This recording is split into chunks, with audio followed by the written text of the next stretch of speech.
This edition of MacVoices is supported by you, our viewers and listeners, through our new Patreon campaign. If you get value from MacVoices, please consider helping support the show by visiting patreon.com/MacVoices. Welcome back to MacVoices. This is a talk of the Apple community, and I'm Chuck Joyner. Folks, once again, the road to Macstock is looming ahead of us, although it's getting shorter all the time as we try to make sure we get in all the speakers and all the folks that you're going to hear from in Woodstock, Illinois in July. We hope you will join us. This time, I get to talk to the guy who really Macstock's new theme of productivity is pretty much built for, Mr. Mike Schmitz. Mike, how are you? I'm doing good. How are you, Chuck? Good, good. I want to know how much you had to pay Mike Potter to get him to theme Macstock this year with productivity, just to suit you. Well, I didn't pay him off, but I will admit that when I found out the theme, I may or may not have submitted like 5 different talk ideas. And at one point, Mike told me, he's like, okay, you're in. Now just leave me alone while I comb through all your submissions. Well, that's good because this, obviously we're joking, but this does seem to be really tailor-made to what you do, and that is productivity. A lot of us play with it, examine it, look at it from different sides, and really it's more of a personal thing. Yours is, though, your profession. Yeah, and that's really the thing that got me excited about the whole idea of productivity is it's a very personal thing. I started my productivity journey because I was looking probably like everybody else just to squeeze a few extra hours out of the day. But what I discovered was that if you apply a couple of these principles and you have an intentional plan for how you're going to spend your day goes a lot better. And you have the time for the things that are really important to you. But if you just get stuck in the whirlwind, so to speak, the day-to-day stuff, you find that you don't have time for those things. And really for me, we were talking before we hopped on the mic here, I've got 5 kids at home. Like, that's really important to me. I don't want to miss that opportunity that I have while they think I'm the greatest thing in the world to speak into their lives, because I know when they get older, I've got a 10-year-old. It's only a couple more years till he's a teenager. At that point, he probably wants nothing to do with me. So I know I've got to be able to build that platform now if I want to have the influence later. And so I just started looking for, okay, how am I actually going to do this, given all the different things that I've got going on? And what I discovered is that, like David Allen says, you can do anything, but you can't do everything. So be selective about the stuff that you're going to prioritize and have a plan to attack your day before it attacks you. So is this going to be Mike Schmitz on parenting the productive way, or are you? I'm sure you're speaking on another topic. What is your topic this year? Well, I had to go back and look at it because I submitted, like I said, a couple different ones. But the one that Mike accepted was the Apple User's Guide to Personal Productivity, which I really like because I'm going to talk about the different pieces that you need for a personal productivity system, really the different buckets where you need to put things in order to make sure that you know right where everything is and you can get at it when you need it. But I think that there's a couple of advantages that Apple users have when it comes to the productivity tools that are available. I remember when I was new to the Mac and I was dragging an image across my desktop and I dragged it accidentally over an iChat window and I saw the little green plus icon appear and I'm like, you can do that? And like ever since then, I've been looking for ways that these apps can communicate to each other, and someone with a lot more technical know-how than me would be able to tell you why. But it seems to me, just as a user of the technology, that the Mac and the iOS ecosystems, there's a lot more things you can do to chain things together between different apps, which from a productivity perspective is great. I mean, WWDC, they announced Siri shortcuts. That's super exciting because it means that you can create your own little automations based on the different hooks that are already there. So if you learn to think through that mindset and looking for those things, those entry points, those hooks, those trigger points for these different automations, like there's a lot that you can do with Apple technologies that sadly you can't do on a PC or even an Android device.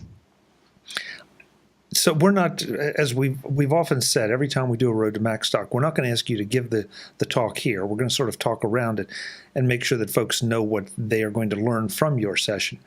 That said, I think this is really interesting because I'm anxious to find out what those components are that you're mentioning, because I know if I had to sit here and theorize, I could guess at some of them. But I also know you've approached this in a very methodical, very specific way, and it's going to be, I'm not going to say it's not going to be Mike Schmitz's system, but it's going to be a system or a way to look at the Apple user ecosystem and figure out the ways to get the most out of it. Yeah, one of the things I like about the new format this year is Mike Potter arranged it so that there are less speakers, but everybody has a keynote session and then everybody has a deeper dive. And so it's the same topic, but in the 20 minutes you can introduce the topic, and then in the deeper dive you can go deeper on the different things. So I'm going to, in the 20-minute session, talk about those 5 different components of a personal productivity system, the things that I think you really need to have. I'll give you one of them because it's one that you probably wouldn't think of, and that's a time tracker. For me personally, having something that tracks your time, and the best app I've found to do this on the Mac is Timing, because it's automatic. It runs in the background. It's part of SetApp if you have a SetApp subscription, so you don't have to pay anything extra for it. But it'll run in the background, and then it'll give you a little report every day. This is how productive you were. You create these rules based on, okay, so I was in Twitter for this many hours, and that I'm going to classify as unproductive time. And the time that I spent in Safari, that's semi-productive time. And the time that I spent in Ulysses actually writing, that's very productive time. And you create these rules initially, and then it'll handle it from there, because you can say every time I'm in Ulysses, that's productive time. And then you don't have to go back in and classify every single day. It'll do that for you. But it gives you a snapshot of how when you plan your day and you think, this is what I'm going to do, it gives you something to compare against, so you can see how successful you were. And when I first started doing this, what I found was that how I thought I was spending my time was not how I was actually spending my time. You're right. I would not have seen a time tracker coming. What you're saying makes perfect sense, and it probably can reveal some things to each of us that we probably would rather not have revealed, because we think we're doing great. But yeah, that is interesting. I'll be anxious to hear how that all fits in.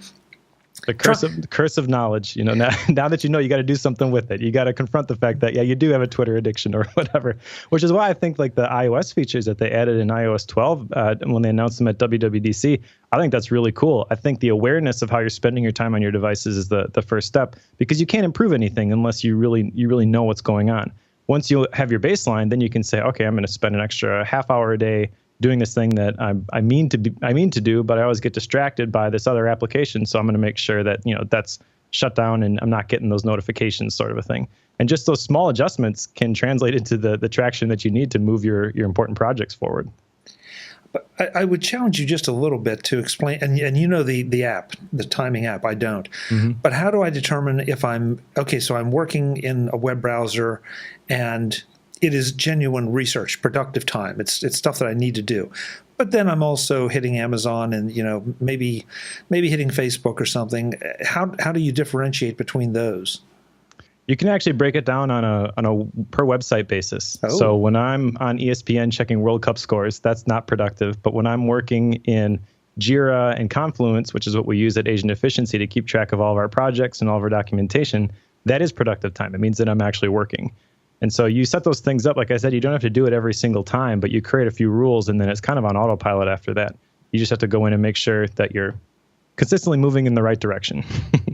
Yeah, that's okay. You solve that problem. I find that, and I think this is going to be particularly an interesting weekend of productivity discussions, because I think each of the speakers are going to approach productivity from a different standpoint. And I'm sure there's going to be conflicting advice. There's going to be overlapping advice. That's just sort of the nature of it. But I found that when I talk to some people about productivity, you almost start to engage in a paralysis by analysis discussion, that, well, I'm spending so much time setting up all these systems and measuring this and tracking that I don't have time to get anything done. And I'm curious as to how you respond to that, because I think depending on what applications and how much of this you're doing, there is a certain amount of truth to that. That's absolutely true. I mean, when you use a tool like OmniFocus, for example, it's really powerful, it's really flexible. You can create all these crazy perspectives. And I did that initially. When I first set it up, I created a perspective for every single thing I could imagine. I went online and I looked at, what Max Sparky's doing, what Brett Kelly's doing, like all these people who are sharing their custom perspectives, and I added them all. And then I realized that every time I have to go in and review, like I have to look at these things, and it's just way too much work, and there's no way I can keep up with it. So I really, really simplified it. And honestly, I don't even put everything that I need to do inside of OmniFocus anymore, because I've got it like a minimalist system where it's as simple as it needs to be, but no simpler. Okay, if that makes sense. So there's all this complexity and all this power if you really need to manage, 1,000 different projects that you've got going on. But what I've discovered is that you need to, like you said, stop planning and start doing at some point. And when you start doing a bunch of these things, it's too much to maintain. So I've kind of backed off a little bit, and I feel like I've kind of found a middle ground. And actually the keynote speaker, I stole an idea from him, Bob Levitas. He, in his course, Working Smarter for Mac Users, he talks about this template he created called Super Plan. Have you been through his course? I have. Okay. So I stole that idea of the Super Plan thing, and I'm like, that's a really good idea. Why don't I have something like that? So I made my own template, and I actually write out my entire day ahead of time by hand. It's not, I have stuff in my calendar, and I use that when I reference, okay, this is what I'm going to do from this hour to this hour. But really, I just put it on paper every single day, and that gives me enough direction to just kind of like forget about the system for a while and focus on the work. So I do think that everybody needs to find that balance for themselves, but I would encourage people to err on the side of action, not planning. Because the plans, you can plan and you can have the perfect plan, but everybody's got a plan until they get punched in the mouth, Mike Tyson says. Dwight Eisenhower says plans are useless, but planning is everything. So I really believe that it's not the plan itself that's going to get you through your day, but it's the act of applying intentionality to how you are going to spend your time and your effort and your energy, your focus, your mental resources that you have available to you to get your work done. That's going to provide the results that you're looking for. I like that error on the side of action rather than planning, but at the same time, you can't go all action and no planning, or you'll get nothing done. And it's interesting that you would quote Eisenhower, because that's his four box method is one of my personal favorites. That it really helps me kind of focus on what needs to be done. But that doesn't mean that that's right. It's just, it might be right for me. And that's the other thing that I think is going to be interesting is I'm looking forward to hearing what people take away from all of our talks. It may be that they love yours and hate mine, or that they, love David Ginsburg's and really don't care for Allison Sheridan's. You don't know, but I'm thinking that everybody will be able to offer the attendees something. And at least I hope so. It's a lot of different perspectives, and like I said, productivity is a very personal thing, which is why you hear me talk about it a lot of times in context of my kids, because that's the thing that got me to go down this path.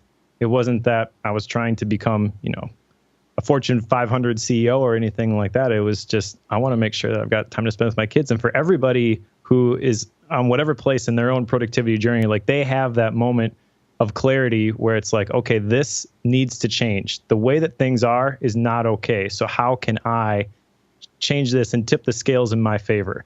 One of the best things I got a revelation of in the productivity space was from the book, The 12-Week Year, where they talk about intentional imbalance. So a lot of people talk about work-life balance. I really believe that that's a myth, especially with the technology that we've got today. You don't leave your job and then you're completely disconnected until you show up again at 8 or 9 in the morning. Like, you're getting emails a lot of times. Your boss even expects a response on a weekend. Like, you can't disconnect. So all you've got is you've got your life, and it's up to you to balance it. And you're never going to be able to check all the boxes. You're never going to be able to do all the things. And going back to the Eisenhower matrix, that's okay, because there's a lot of stuff that is urgent but not important, that if you really let it go, it's really not going to cause the world to end. If you don't reply to that email right away, maybe somebody will be disappointed in you. Maybe you'll have somebody come and ask you about it later, but maybe you just saved yourself 4 hours to do what you're being paid to do. And so looking for those opportunities to tip the scales in your favor so you can get the results that you want, like, that's a really important mindset shift to make. Yeah.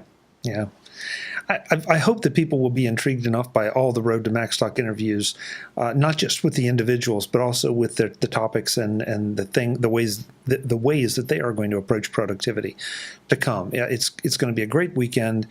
And I'm trying this year, I'm trying to really stress that, okay, yes, we have fun, but that's not the reason to come. The reason to come is to learn and to absorb all this stuff. You'll be able to take it home, implement what makes sense to you, and hopefully improve whatever it is that you do, whether it's just you're at home doing personal projects or you're in the office doing those things. But this year, I think, is going to be a whole lot different, but it's still going to be a lot of fun.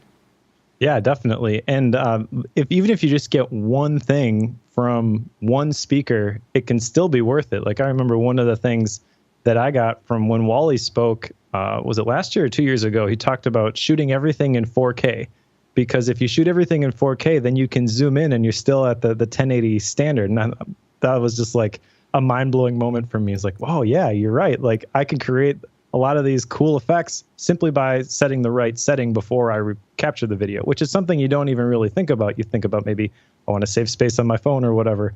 But if you just change that one setting one time, now everything that you do, if you wanted to actually do something with your video after the fact, it gets a whole lot easier. And I'm really excited about the theme this year being productivity, because I think there's going to be a lot of those aha moments for people where they're going to see something, one thing, even if it's not the main thing that somebody's talking about, they're going to see an example workflow or whatever.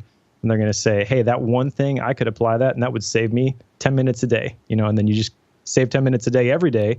And it's definitely worth the cost of admission.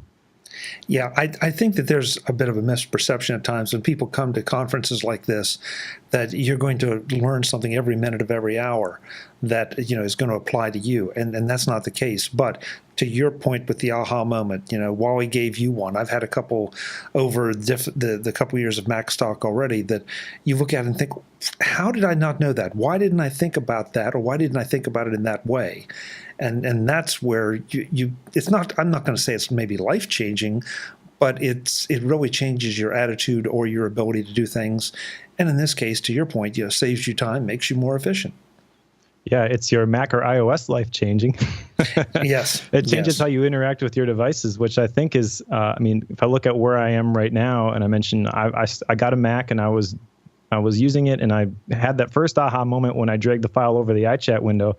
And when I look back at like how I've gotten to where I am now, where I get to talk about this stuff for a living, I get paid to do this. It's super cool. I can't imagine a better job. But there's been a lot of little things that have added up to me getting to this point. It wasn't just one big thing where it's like, okay, now that I took this course, or now that I read this series of posts or whatever, I listened to X number of podcasts and now I'm an expert. It's just applying one thing at a time. And then once you get it, going and teaching it to other people, because there's always somebody who can benefit from what you know. That's the cool thing about Macstock is you may not be the smartest person in the room. First year I felt very, very intimidated, but I realized that number one, the Mac community and the Apple community specifically, I guess, is super welcoming, super friendly. Like you can't find a friendlier bunch of folks anywhere. And then secondly, it doesn't matter where you are in your journey. Like you may have figured out something that somebody, quote unquote, ahead of you or above you, like you can still help them. And so you get all these smart people together who, under the same theme of productivity now, they're sharing different ways that they've figured out how to make the most of their Apple technology. You're going to find a bunch of things that you're like, oh yeah, that would make this a lot easier. And that's the goal, is just to make the things that you have to do easier. Yeah. And you're right. A friendlier bunch of people you will never find. And folks, if you feel like, well, I don't know anybody, I'm going to be walking into a room full of strangers, yeah, for about probably 10 seconds. And after that, and at this point, Mike, me, come over and say hello, introduce yourself, and right away you're going to have two friends, and that's just going to multiply throughout the week.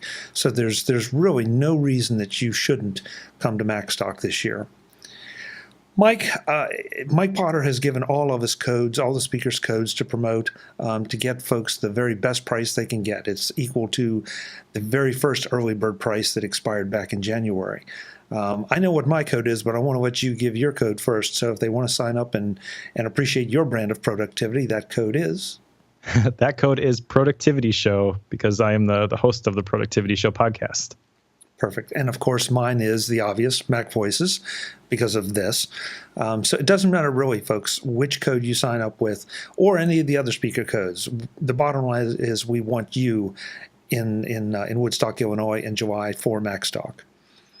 Mike, you mentioned the Productivity Show, and I also want to make sure folks know where to find you. So if they aren't familiar with you, they can start to get familiar before they come. So what are all your contact points? There's a bunch of them. I know. The Productivity Show is the Asian Efficiency podcast that I'm the host of.